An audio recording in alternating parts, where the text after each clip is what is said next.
नमस्कार दोस्तों, स्वागत है आपका क्राइम स्टोरी वॉइस पर, जहां हम लाते हैं आपके लिए सच्ची और सनसनीखेज कहानियां जो पढ़ने या सुनने में जितनी दिलचस्प होती हैं उतनी ही चौंकाने वाली भी।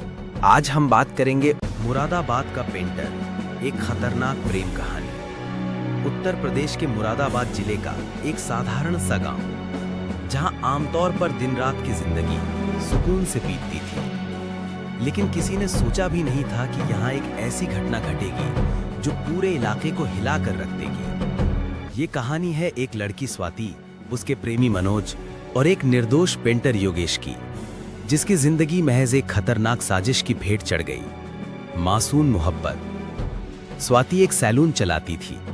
घर में पिता और भाई का कड़ा अनुशासन था, लेकिन दिल तो दिल है, वो सीमाओं को कहाँ मानता है। इसी दौरान उसकी मुलाकात हुई मनोज से। मनोज मंदिर के पास किराए पर रहता था। उसका अंदाज थोड़ा अलग था, बातें करने में तेज, खुशमिजाज और कुछ फिल्मी। दोनों की दोस्ती हुई, फिर मुलाकातें बढ़ीं और जल्द ही ये दोस्ती प्यार में बदल गई।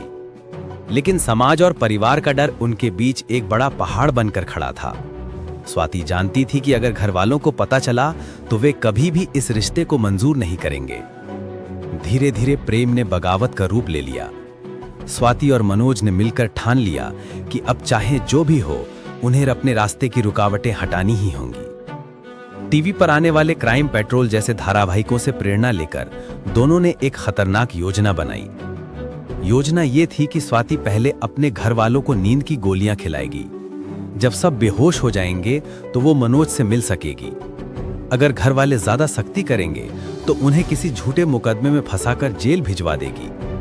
लेकिन कहानी यहां नहीं रुकी।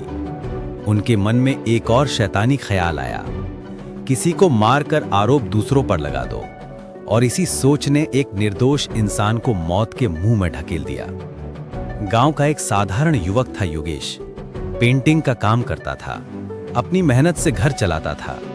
किसी से दुश्मनी नहीं, किसी से कोई झगड़ा नहीं। लेकिन किस्मत का खेल देखिए, वो स्वाति और मनोज की खतरनाक साजिश का शिकार बन गया। 18 सितंबर की सुबह मुरादाबाद के मोढ़ातैया गांव के पास कब्रिस्तान के नजदीक एक लाश पड़ी मिली। लोगों की भीड़ जमा हो गई। धीरे धीरे पता चला कि यह शव योगेश का है। गांव भर में सनसनी फैल गई। कौन है हत्यारा? क्यों मारा गया योगेश?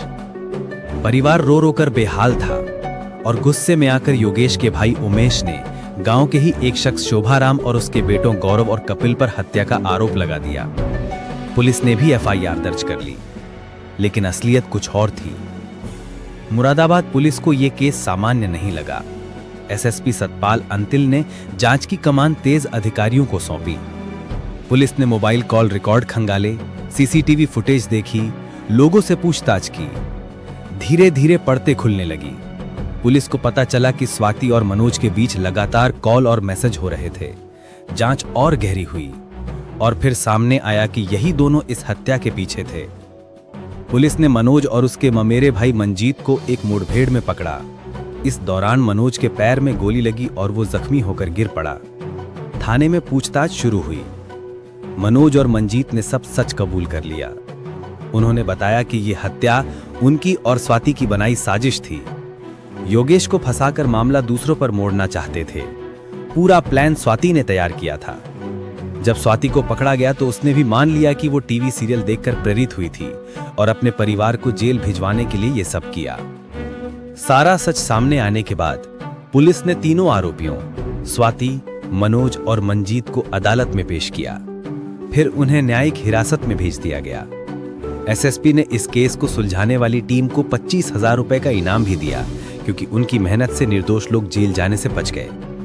ये कहानी सिर्फ एक हत्या की नहीं है, बल्कि प्यार के अंधेपन और लालच की कहानी है। जहां एक युवती ने अपने ही परिवार के खिलाफ साजिश रची, जहां एक युवक ने अपनी प्रेमिका के लिए एक निर्दोष की जान ले ली, और जहां एक मासूम पेंटर योगेश की जिंदगी बीच रास्ते में खत्म हो गई। गांव के लोग आज भी कहते हैं कि काश स्वाति और मनोज ने टीवी सीरियल देखकर अपराध की राह पकड़ने के बजाय सच्चाई और ईमानदारी की राह चुनी होती, तो शायद आज योगेश जिंदा होता।